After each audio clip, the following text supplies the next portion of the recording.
Au dîner de Noël, maman a offert des cadeaux à tout le monde. Je n'ai rien eu.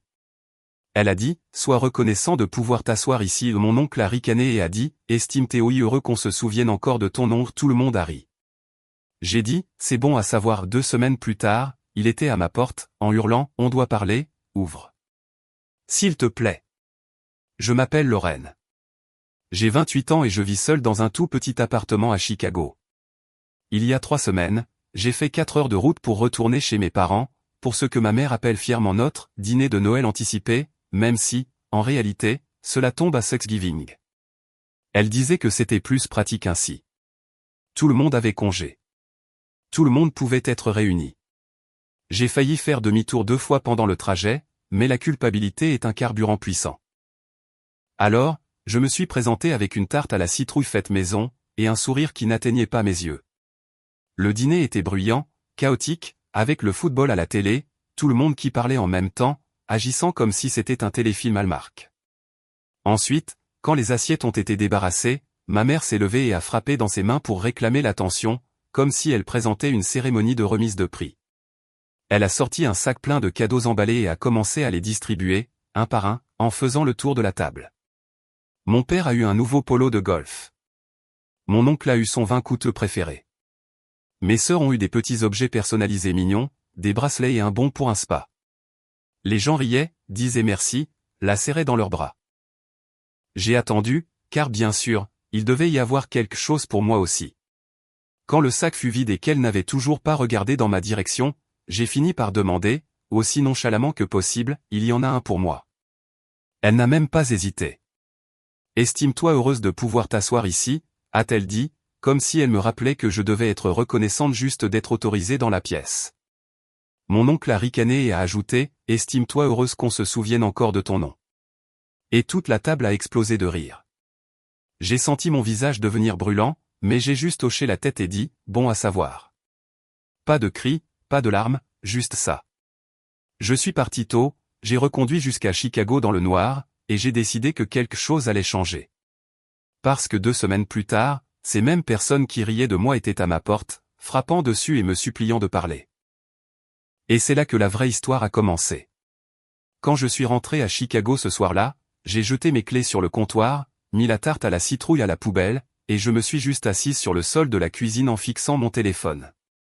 Une partie de moi voulait envoyer un long message dans le groupe de discussion familiale pour leur dire exactement comment ils m'avaient humilié. Mais je savais comment ça allait se passer. Ils diraient que je faisais un drame, que c'était juste une blague, que je devrais être reconnaissante qu'ils m'aient même invité. Alors à la place, j'ai envoyé un texto à Mia, ma meilleure amie. Elle m'a appelé dans les 30 secondes. Je lui ai tout raconté, des faux sourires à la phrase de ma mère sur le fait d'être reconnaissante de pouvoir m'asseoir là, jusqu'à la petite pique de mon oncle sur le fait de se souvenir de mon nom. Il y a eu un long silence au bout du fil, et puis Mia a dit très calmement, Len, ce n'est pas normal. Ce n'est pas juste impoli. C'est méchant. Il ne te respecte pas du tout. Entendre quelqu'un d'autre le dire à voix haute a provoqué un déclic dans ma poitrine. J'ai ouvert mon application bancaire pendant qu'on parlait encore et j'ai commencé à faire défiler. Abonnement à la salle de sport débité chaque mois. Service de streaming à mon nom que j'utilisais à peine parce que je travaillais tout le temps. Plan famille Amazon Prime. Billets d'hiver, commande de nourriture, Uber, tous ces petits moments du genre, tu peux le mettre sur ta carte, je te rembourserai plus tard, qui ne se sont jamais concrétisés. J'ai réalisé que, pendant des années, j'avais été la colonne vertébrale financière invisible de cette famille si soudée. Ils étaient si fiers de publier en ligne. Ils pouvaient s'asseoir là et faire des blagues sur moi, mais ils n'avaient aucun problème à laisser ma carte enregistrée, comme si j'étais leur sponsor personnel. Mia a dit, et si tu arrêtais juste de payer? Et si tu les laissais ressentir ce que ça fait de te perdre vraiment? L'idée m'a effrayé et excité en même temps. Ce week-end-là, je me suis assise avec mon ordinateur portable et un carnet, et j'ai fait une liste. Le yoga et la salle de sport de maman.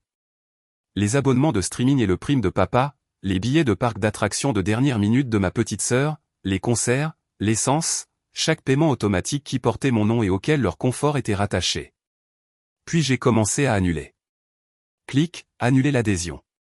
Clic, désactiver le renouvellement automatique. Clic, supprimer la carte. Avec chaque email de confirmation qui arrivait dans ma boîte de réception, je me sentais un peu plus légère. Je n'ai pas écrit de grande annonce dramatique dans le chat de groupe. J'ai juste laissé les systèmes dont ils dépendaient s'arrêter silencieusement. Quelques jours plus tard, ma mère m'a appelé pendant ma pause déjeuner. Pas de bonjour, pas de comment vas-tu? Juste, Lorraine, ma carte de gym a été refusée ce matin. Il s'est passé quelque chose avec le paiement? J'ai avalé ma nervosité et j'ai dit, ouais, je l'ai annulée. Tu devras la configurer à ton propre nom. Elle avait l'air offensée. Tu sais que je vais assez court pour ma santé. Tu sais que je compte là-dessus. J'ai répondu, tu sais aussi ce que tu m'as dit au dîner. J'ai fini de payer pour des gens qui peuvent rire de moi comme ça.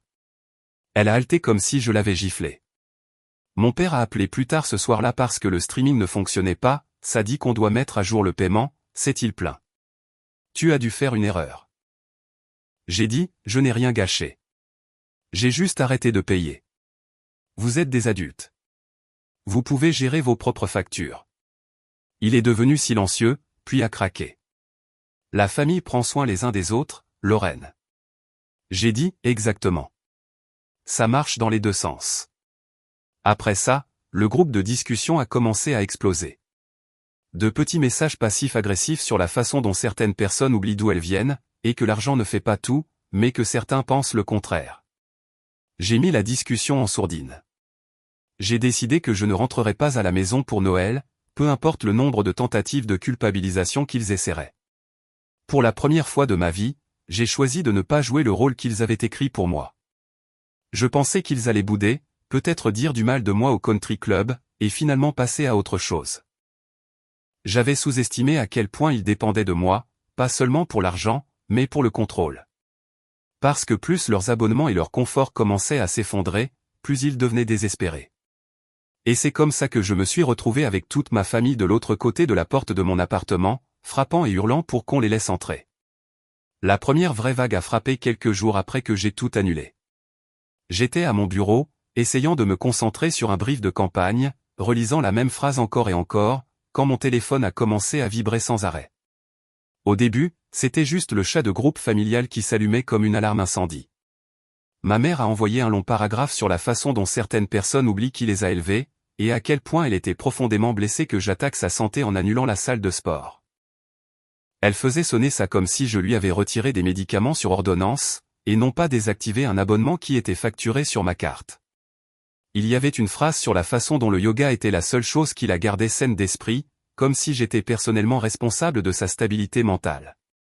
Mon père a suivi avec ses phrases habituelles sur le sacrifice et le devoir familial.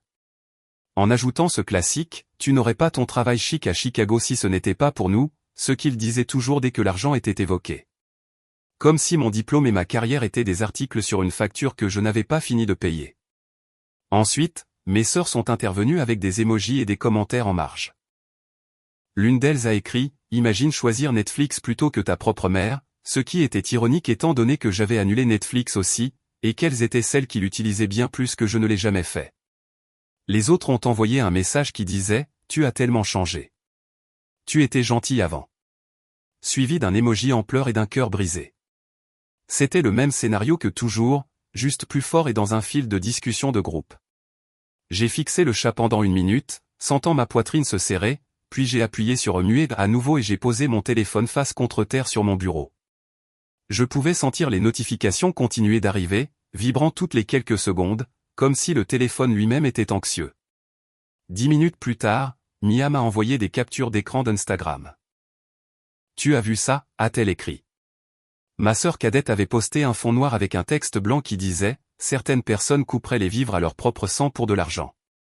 Rappelez-vous qui était là avant votre chèque de paie. » Avec un émoji cœur brisé et une petite icône de main en prière. Elle ne m'a pas tagué, mais elle n'en avait pas besoin. La moitié de notre famille élargie nous suit toutes les deux. Ma mère a commenté en dessous avec « Tellement triste mais vrai. Je t'aime, bébé. » Certaines personnes perdent leur chemin, et quelques cousins ont répondu avec « La famille avant tout. L'argent ne peut pas acheter la loyauté. » Et « Les gens changent quand ils déménagent en ville. » Quelqu'un a même lâché un « Vous êtes la famille la plus forte que je connaisse », ce qui aurait été drôle si ça n'avait pas fait si mal. J'ai senti mon estomac se nouer en faisant défiler les commentaires. Ils réécrivaient l'histoire en temps réel, se transformant en victime et moi en une méchante au cœur froid qui les avait abandonnés pour du cash et des vues sur les gratte-ciel. Aucun d'eux n'a mentionné la partie où ma mère m'a dit d'être reconnaissante d'être autorisée à m'asseoir là, ou celle où mon oncle a fait de mon nom une chute de blague. Aucun d'eux n'a parlé des années de moment, tu peux juste le mettre sur ta carte, qui était apparemment invisible. J'ai verrouillé mon téléphone, je l'ai mis de côté, et je suis juste restée assise là un moment, écoutant le bourdonnement du bureau et le tapotement des claviers des autres. J'ai réalisé que j'avais passé toute ma vie terrifiée à l'idée d'être traitée d'ingrate. Alors, je continuais à trop donner pour prouver que je ne l'étais pas. Et me voilà, disant enfin non. Et il me collait exactement cette étiquette. Quoi qu'il en soit, ce soir-là, au lieu de pleurer comme je l'aurais fait normalement, j'ai ouvert mon ordinateur portable à ma table de cuisine et je suis retourné sur mon application bancaire. S'il voulait parler de sacrifice et de responsabilité, très bien. Nous pouvions parler chiffres, le seul langage qui ne se soucie pas de la culpabilité ou de la manipulation. J'ai ressorti 5 années complètes de transactions et j'ai commencé à filtrer. Salle de sport, studio de yoga, service de streaming, plan famille Amazon Prime, billets de parc d'attractions avec des notes comme « pour Harper et ses amis », concert où le débit a touché mon compte à 23h59 après un frénétique « je te fais un PayPal c'est promis ». Réparation de voitures d'urgence que mon oncle ne pouvait pas se permettre et qui ont atterri d'une manière ou d'une autre sur ma carte avec un « je te rembourserai quand ma prime tombera ». Ça n'est jamais arrivé. Facture de restaurant où j'ai réglé l'addition parce que « tu gagnes plus que nous ». Ce n'est pas grand-chose, dit à moitié en plaisantant, mais accepté très sérieusement. C'était douloureux et étrangement satisfaisant à la fois.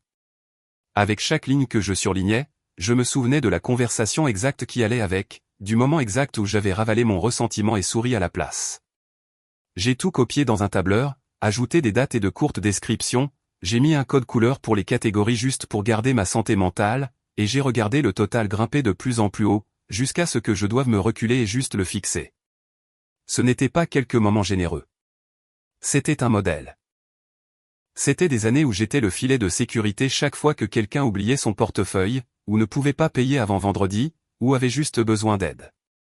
Cette fois unique où j'ai réalisé que, pour eux, mon argent était une extension du leur, quelque chose auquel ils se sentaient en droit d'accéder à cause de la biologie et de l'histoire. J'ai rédigé un email et je l'ai adressé à mes parents et à mes 2 sœurs. L'objet disait, plus qu'on parle de qui doit quoi. Je suis resté avec cet objet un moment, mon doigt planant au-dessus du clavier, puis j'ai commencé à taper. Dans le corps du texte, j'ai écrit très simplement que j'étais consciente des choses qu'ils avaient faites pour moi en grandissant, que j'étais reconnaissante pour un toit, de la nourriture et l'école, que je ne prétendais pas m'être élevée toute seule.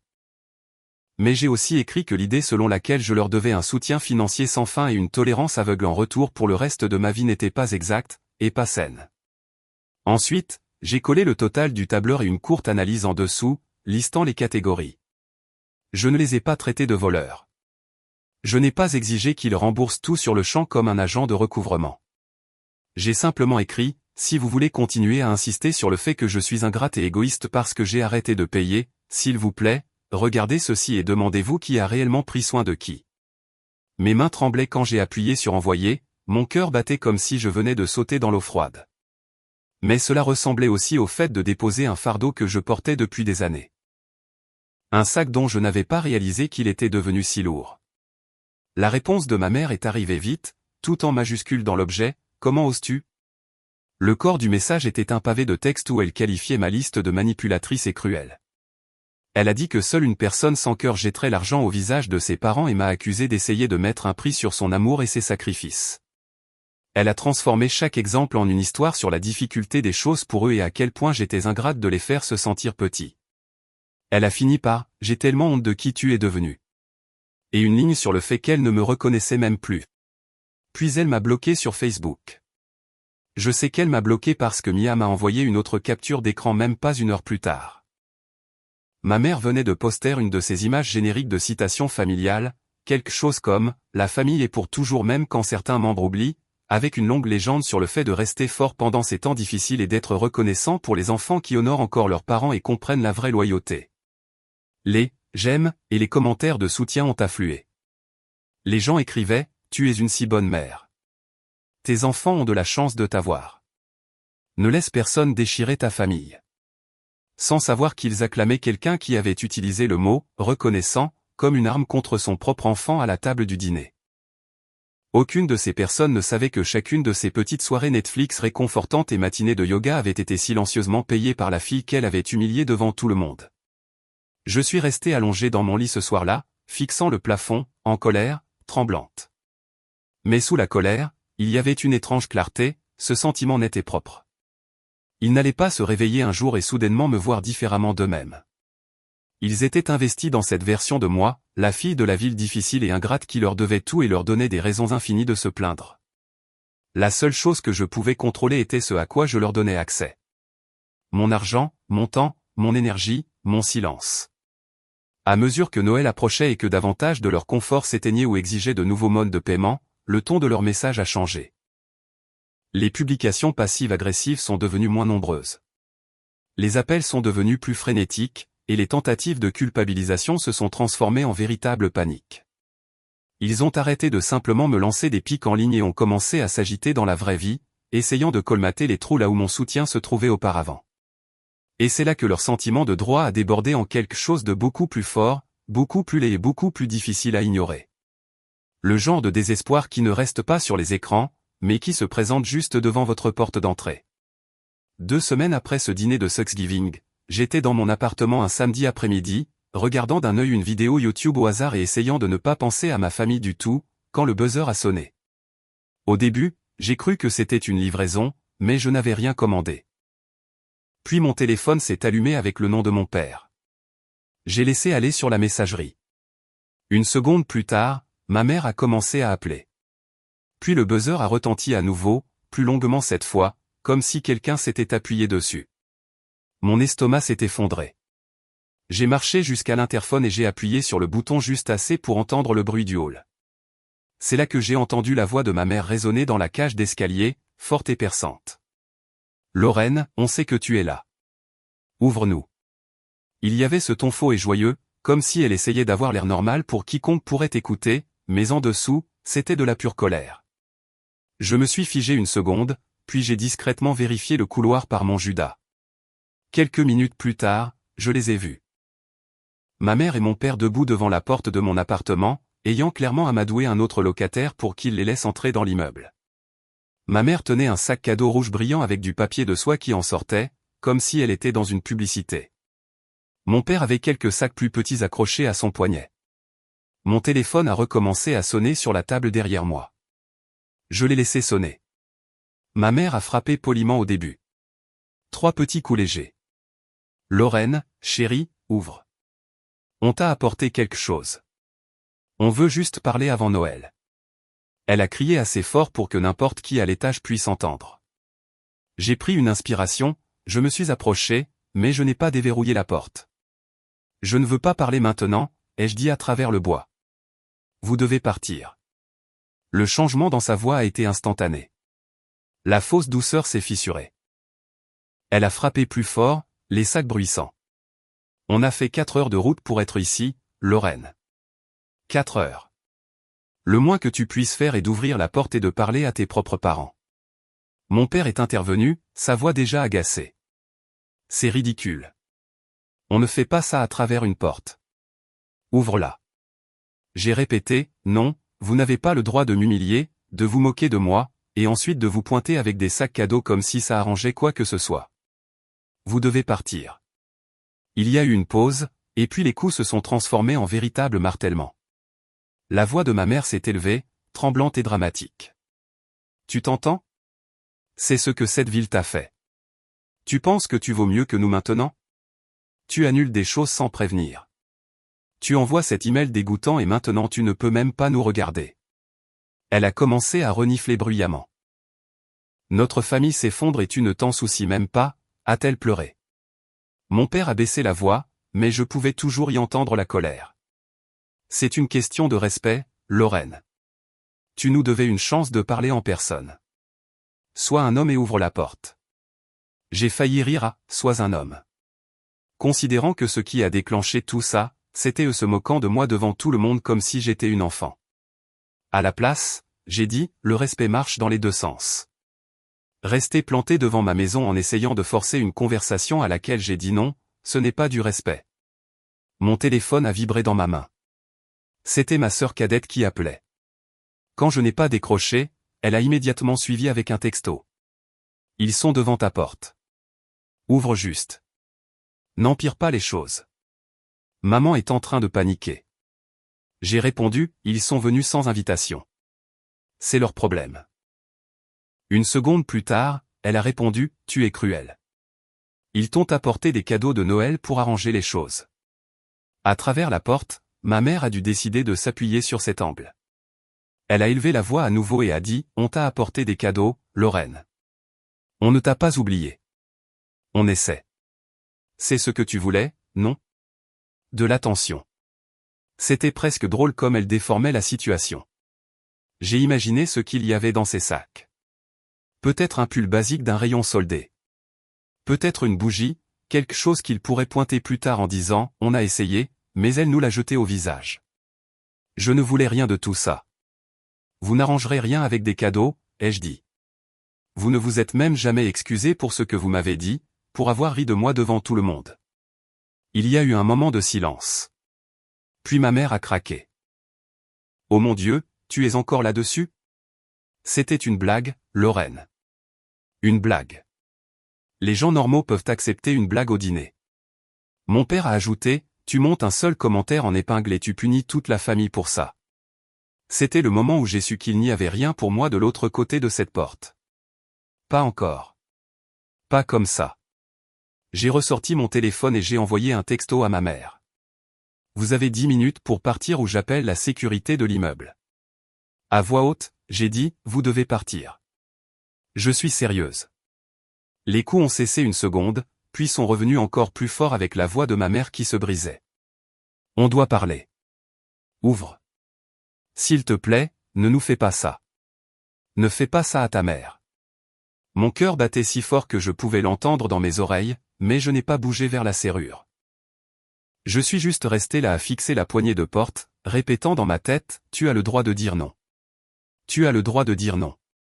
Après environ 20 minutes à frapper, pleurer, supplier, et mon père marmonnant que j'étais folle, ils sont enfin partis.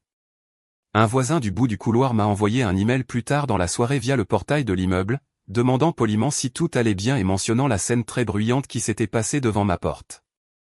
Je me suis assise sur mon canapé après, tremblante, et j'ai ouvert une note vierge sur mon téléphone. J'ai commencé à taper exactement ce qui s'était passé, chaque mot qu'ils avaient dit, chaque sensation dans ma poitrine. Je ne voulais pas qu'ils me manipulent plus tard pour me faire croire que j'avais imaginé tout ça. Plus j'écrivais, plus il devenait clair que ce n'était pas juste à propos d'un dîner ou de quelques abonnements. C'était une question de contrôle. Ils n'étaient pas habitués à ce que j'ai des limites. Et ils ne géraient pas très bien le mot « non ». Je pensais que le pire était passé après qu'ils soient partis ce jour-là. Je me disais qu'ils allaient se calmer, se plaindre de moi à leurs amis, et puis reculer. J'avais tort. Cette visite n'était qu'un échauffement.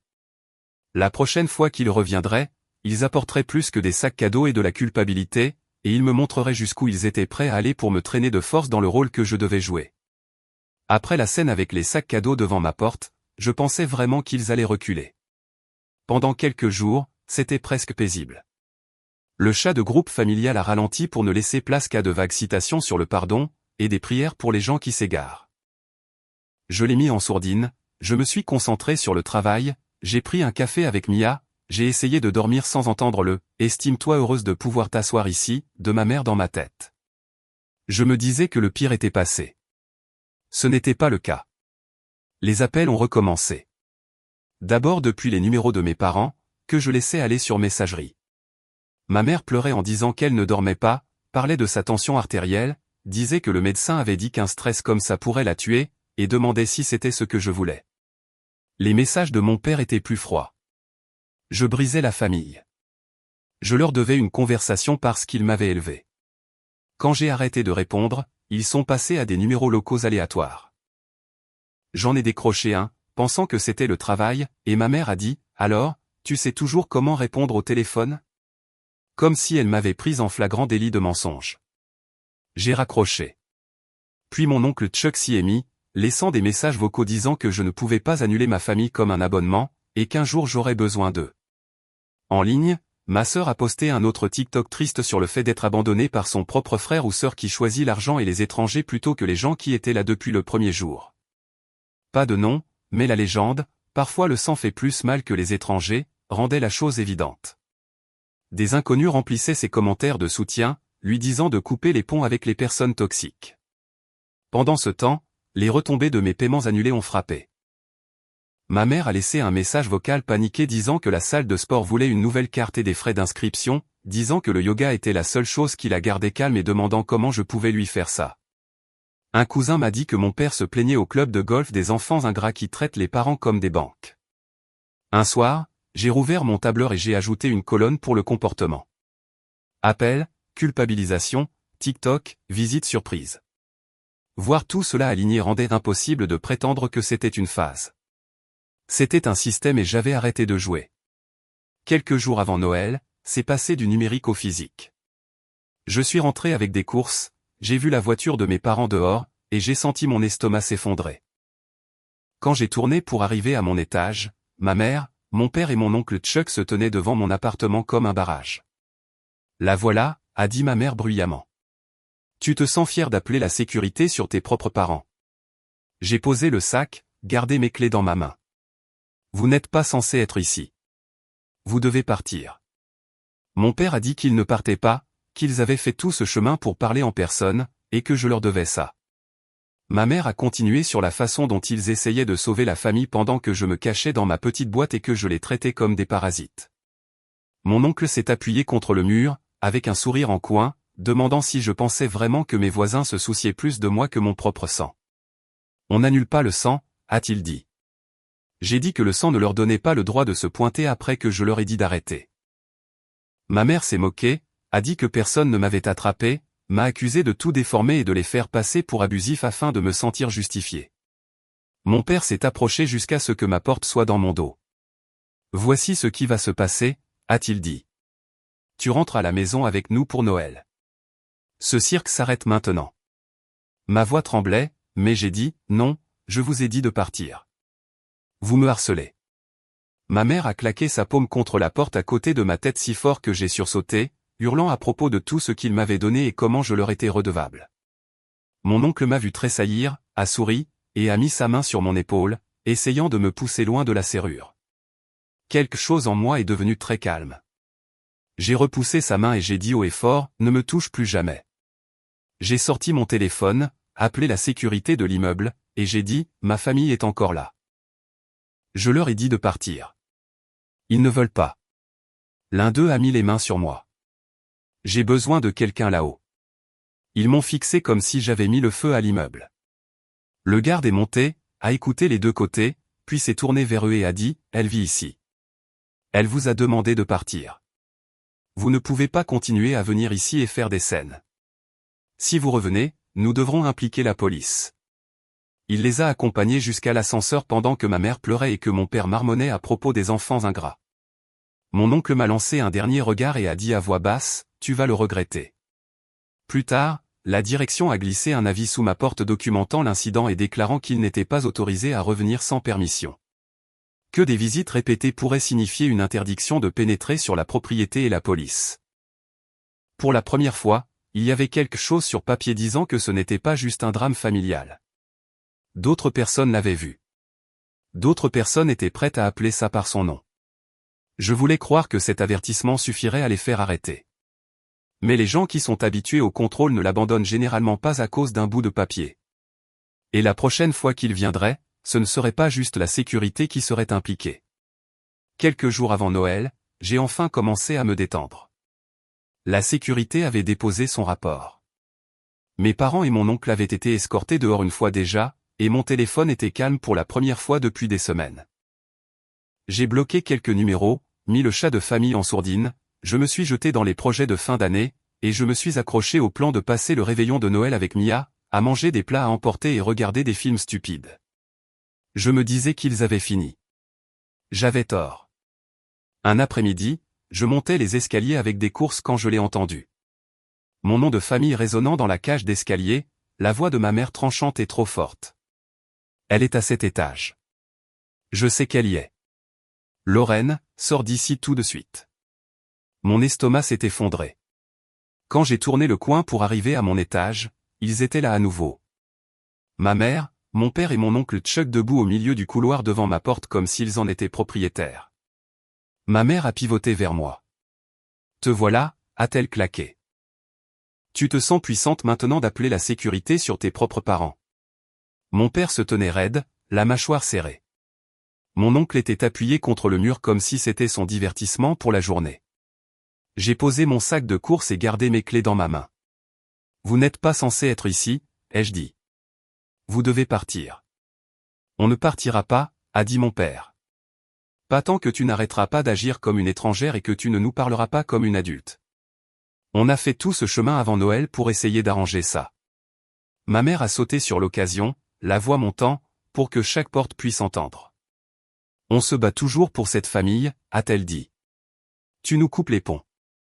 Tu nous humilies avec cet email. Tu appelles la sécurité sur nous, et tu ne peux même pas nous regarder dans les yeux. On t'a tout donné. J'ai senti des portes s'entr'ouvrir le long du couloir. Mon oncle s'est décollé du mur et s'est approché. Tu penses que ces gens se soucient de toi plus que nous, a-t-il demandé, faisant un signe de tête vers les autres appartements. Quand ta vie de grande ville s'effondrera, tu crois qu'ils t'accueilleront? Le sang, c'est le sang, gamine. On n'annule pas juste ça. Quelque chose à l'intérieur de moi s'est durci. Le sang n'est pas un laissez-passer gratuit, ai-je dit. Ça ne vous donne pas le droit de vous pointer chez moi après que je vous ai dit d'arrêter. Ça ne vous donne pas la permission de me crier dessus, de me coincer, ou de mettre vos mains sur moi. Ma mère s'est moquée. Personne n'a mis les mains sur toi, a-t-elle claqué. Tu déformes tout pour nous faire passer pour des monstres. La sécurité a dit qu'il n'y avait rien à la caméra la dernière fois. Tu as décidé qu'on était abusif, pour te sentir justifié. Du coin de l'œil, j'ai vu ma voisine âgée du bout du couloir debout dans l'encadrement de sa porte, son téléphone levé, enregistrant à nouveau. Nos yeux se sont croisés. Elle m'a fait un petit signe de tête qui disait « Je vois ça, et je ne prétends pas ne pas le voir ». Mon père s'est approché jusqu'à ce que mon dos heurte ma propre porte. Sa voix a baissé. « Voici ce qui va se passer, » a-t-il dit. « Tu vas faire un sac. Tu rentres à la maison avec nous pour Noël, et on va s'asseoir et régler ça. Ce cirque avec les annulations et l'implication de la sécurité s'arrête maintenant. » Mes mains tremblaient, mais ma réponse est sortie claire. « Non, je ne vais nulle part avec vous. Je vous ai dit de me laisser tranquille. Vous continuez de revenir. Vous me harcelez. » Ma mère a claqué sa main contre la porte juste à côté de ma tête avec un craquement fort qui m'a fait tressaillir.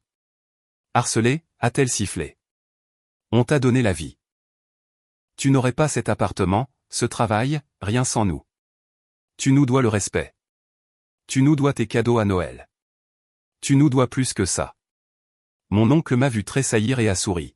« Tu appelles ça du harcèlement ?» a-t-il dit, puis il a mis sa main sur mon épaule et m'a poussé juste assez pour m'éloigner de la serrure. Ce n'était pas un coup de poing, mais c'était un message. Nous te contrôlons encore. Quelque chose en moi est devenu très calme. J'ai repoussé sa main et j'ai dit fort, ne me touche plus jamais. Avant qu'il ne puisse riposter, la voix de ma voisine a coupé à travers le couloir. J'appelle la police, a-t-elle dit clairement. C'est la deuxième fois que vous faites ça. Elle vous a demandé de partir. J'enregistre tout. Pendant une seconde, tout le monde s'est figé. Ma mère s'est retournée brusquement et a hurlé, ce ne sont pas vos affaires. C'est la famille. Ma voisine n'a pas bronché. Vous en avez fait nos affaires. Quand vous avez commencé à hurler dans le couloir, a-t-elle dit. Je pouvais entendre des sirènes faiblement au loin se rapprocher. Ma mère s'est retournée vers moi, passant à ce ton brisé et manipulateur que je ne connaissais que trop bien. Lorraine, arrête ça, a-t-elle supplié. Dis-leur que tout va bien. Dis-lui de ne pas appeler. Tu veux que ton oncle soit arrêté? Tu veux que ta mère fasse une crise cardiaque juste ici sur le sol? C'est ça que tu veux pour Noël? Ma poitrine s'est serrée. Pendant un battement de cœur, j'ai ressenti ce vieux réflexe de tout arranger, de plier et de m'excuser juste pour que ça s'arrête. Puis je me suis souvenu du tableur, de la table du dîner, de la façon dont il riait pendant que j'étais assise là à brûler de l'intérieur. J'ai pris une inspiration. Je veux que vous partiez, ai-je dit. Si vous ne vouliez pas que la police soit impliquée, vous n'auriez pas dû revenir. Quelques minutes plus tard, 2 officiers ont descendu le couloir en observant la scène. Mes parents et mon oncle, ma voisine avec son téléphone, moi pressé contre ma porte avec mes clés serrées dans mon poing. Un officier m'a regardé. « Vous vivez ici ?» a-t-il demandé. « Oui, ai-je dit. C'est ma famille. Je leur ai demandé de partir plusieurs fois. La sécurité les a déjà escortés dehors une fois. Ils continuent de revenir. Ils ont mis leurs mains sur moi. Je ne me sens pas en sécurité. » Ma voix tremblait, mais je l'ai sortie. L'autre officier a vérifié avec ma voisine, qui leur a montré un clip de mon oncle attrapant mon épaule et ma mère claquant sa main contre la porte à côté de ma tête. C'était suffisant. Le premier officier s'est tourné vers ma famille. Son ton s'est durci. « Vous devez quitter la propriété maintenant » a-t-il dit. « Vous avez été averti auparavant. C'est du harcèlement. Vous n'avez pas le droit de venir ici et de la coincer parce que vous êtes de la même famille. Si vous revenez ou la contactez comme ça encore une fois, elle peut demander une ordonnance restrictive et porter plainte. » Ma mère a commencé à sangloter à propos de parents inquiets. Mon père a argumenté sur ses droits en tant que père. Mon oncle a marmonné à propos de flics mous et d'enfants irrespectueux. Les officiers s'en fichaient. Ils ont tiré mon oncle à l'écart, ont pris sa carte d'identité et lui ont rédigé une citation, expliquant exactement ce que cela signifiait. Il est resté là, le visage rouge, pendant que l'officier lui disait qu'il était officiellement fiché pour harcèlement sur sa nièce. Voir cet homme, celui qui s'était moqué de moi toute ma vie, fixer le sol pendant que quelqu'un ayant de l'autorité lui disait qu'il était le problème, ça m'a fait quelque chose. Pour une fois, je n'étais pas celle qui était humiliée devant tout le monde. Alors qu'il les accompagnait vers l'ascenseur, ma mère a agrippé sa poitrine, disant qu'elle se sentait étourdie, que le stress était trop fort. L'officier a proposé une ambulance. Mon père a dit qu'il l'emmènerait à l'hôpital lui-même. Plus tard, j'ai entendu dire que sa tension artérielle avait grimpé en flèche et qu'elle avait passé la nuit aux urgences. Que mon père était furieux à propos des factures d'hôpital et de la citation. Que mon oncle était soudainement beaucoup plus calme au bar où il avait l'habitude de se vanter de notre famille parfaite. Après leur départ, la direction a glissé un avis sous ma porte confirmant l'incident, déclarant que mes parents et mon oncle n'étaient pas autorisés à revenir sur la propriété sans permission préalable, et me rappelant que je pouvais demander une ordonnance restrictive si je le choisissais. Un cousin m'a envoyé un texto, les gens parlent. J'ai vu une vidéo de ta mère et ton oncle criant dans ton couloir. Tu vas bien? Je l'ai fixé pendant une seconde, puis j'ai répondu, je vais bien. Mieux qu'avant. Pour la première fois, les conséquences de leur comportement retombaient sur eux au lieu de moi. Et alors que Noël passait dans un silence total entre nous, ce silence ressemblait moins à une punition qu'à de l'espace. Un espace où je pouvais enfin commencer à imaginer une vie qui n'était pas construite autour de la gestion de leur chaos. Dans les semaines après Noël, le silence de ma famille semblait irréel. Je continuais d'attendre une autre explosion, une autre visite surprise, un autre mur de textos trempés de culpabilité, mais rien n'est venu. Pas de joyeux Noël, pas de bonne année, pas même une citation passive-agressive avec mon nom implicite entre les lignes. Au début, c'était comme se tenir dans une pièce juste après qu'une alarme incendie se soit arrêtée. Mon corps se préparait encore à un bruit qui n'était pas là. Doucement, cela a commencé à ressembler à autre chose, de l'espace. Par des cousins et des amis communs, j'ai entendu ce qui se passait à la maison. Ma mère a dû faire un suivi après cette visite aux urgences. Son médecin lui a dit carrément que si elle ne gérait pas son stress, elle allait au-devant de graves problèmes. Sans mon argent couvrant silencieusement les extras, elle a dû réduire sa salle de sport et certaines des activités sociales dont elle avait l'habitude de se vanter. Elle a demandé à une collègue plus jeune de l'aider à télécharger des applications de budget et de finances et de comprendre comment fonctionnait réellement le paiement automatique. Mon père a dû appeler les compagnies de streaming et d'abonnement lui-même, attendre en ligne, réinitialiser les mots de passe, et pour une fois comprendre les choses sans juste dire « demande à Lorraine ». Il s'est plaint bruyamment de la facture d'hôpital de la nuit aux urgences de ma mère et de la citation de mon oncle. Mais cette fois, il n'avait personne sur qui décharger ses coups. L'image de rigolo de mon oncle Chuck en a pris un coup aussi. Les gens à son bar et à son club de golf avaient vu ou au moins entendu parler de la vidéo de lui attrapant mon épaule dans mon couloir. Des flics notant son nom sur une citation. Il n'est pas allé en prison, mais le mal était fait.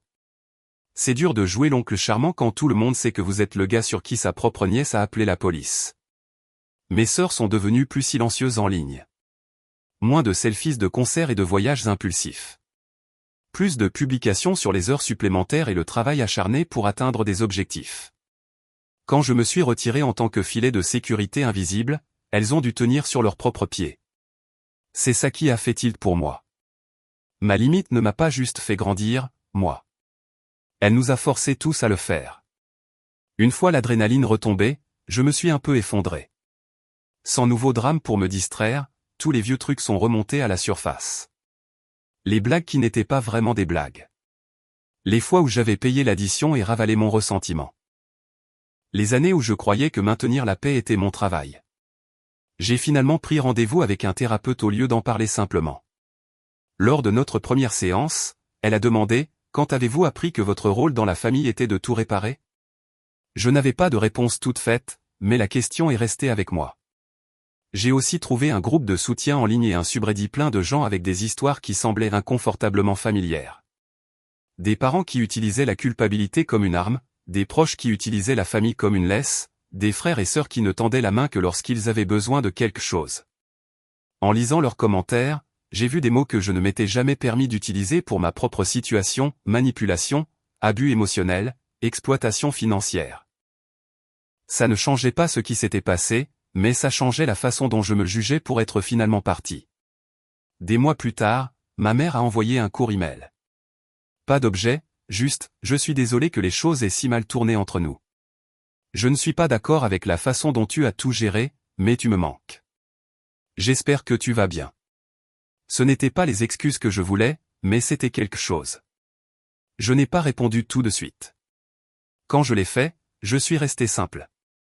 Je lui ai dit que j'allais bien, que j'espérais qu'elle prenait sa santé au sérieux, et que si nous devions nous parler à nouveau, ce devrait être différent. Pas de cris, pas de culpabilité, pas de prétention que Thanksgiving était juste une blague. J'ai dit que j'étais ouverte à une conversation un jour, de préférence avec un thérapeute présent, mais que je ne recommencerais pas à tout payer et à être reconnaissante de m'asseoir là. Appuyer sur envoyer n'a pas donné l'impression de rouvrir la porte. Cela ressemblait au fait de la verrouiller sur l'ancienne version de nous et de ne laisser qu'une petite fenêtre gardée. Je ne sais pas exactement ce qui se passera avec ma famille à long terme. Peut-être que nous construirons quelque chose de plus petit et de plus sain. Peut-être que nous resterons avec très peu de contact pour toujours. Ce que je sais, c'est ceci, pour la première fois, ma paix ne dépend pas de leurs humeurs. Je paie mes propres factures pour moi. Je passe les vacances avec des gens qui ne font pas de moi une chute de blague en appelant ça de l'amour. Je ne mesure plus ma valeur à quel point je suis utile aux personnes qui m'ont élevé. S'il y a une leçon dans tout ça, c'est que la famille n'est pas un laissez-passer gratuit pour vous manquer de respect. L'amour sans respect est juste du contrôle déguisé en inquiétude. Les limites ne sont pas une trahison. C'est du respect de soi et de l'action. Et parfois, la vengeance la plus satisfaisante n'est pas de claquer une porte. C'est de s'éloigner. Laissez les gens ressentir enfin les conséquences de leur propre comportement et construire une vie où vous n'êtes pas reconnaissant juste d'être autorisé dans la pièce, mais sincèrement heureux de tenir debout par vous-même. Avez-vous déjà dû choisir votre propre santé mentale plutôt que l'approbation de votre famille? Et si vous ne l'avez pas encore fait, quelle ligne devrait-il franchir pour que vous disiez enfin stop?